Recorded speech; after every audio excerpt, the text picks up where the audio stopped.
পরিত্যক্ত এক বাড়ি থেকে ধোঁয়া বেরোতে দেখে আতঙ্ক এলাকাবাসীদের মধ্যে। ঘটনাস্থলে উপস্থিত দমকল কর্মীরা।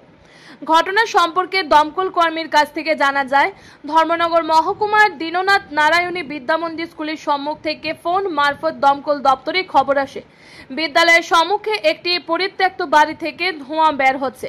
সাথে সাথে দমকল কর্মীরা ছুটে যায় ঘটনাস্থলে।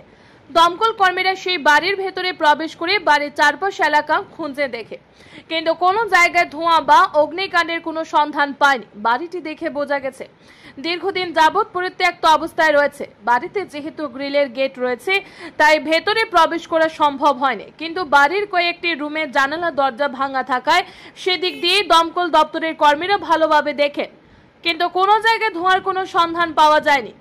শুনে নেওয়া যাক দমকল কর্মীদের বক্তব্য। ব্যুরো রিপোর্ট আর এই ধর্মনগর। টাকাটার নাম কি এবং কি হয়েছিল ব্যাপারটা? ব্যাপারটা হচ্ছে আমাদেরকে কল করা হয় ওই আপনাদের ওই ডিএমবি স্কুল স্ট্রিট অপোজিটে একটা বাড়িতে নাকি ওই ধোঁয়া উঠে। তো আমরা দেখলাম সার্চিং করলাম, সার্চিং করে দেখলাম যে এখানে কোনো কারেন্টের বোর্ড টোর্ড নেই, সব খোলা, কারণ নেই। তো ভিতরে কোনো আগুনের কোনো কিছু পাওয়া যায়নি। তো ওরা তো বলছে ধোঁয়া উঠছে বলে, কিন্তু ধোঁয়াটা পেলাম না ঘরের ভিতরে। বাড়িতে কি কেউ আছে মানুষ? কেউ নেই বাড়িতে, এবং কারেন্টের বোর্ড টোর্ড কে বা কারা খুলে নিয়ে যাচ্ছে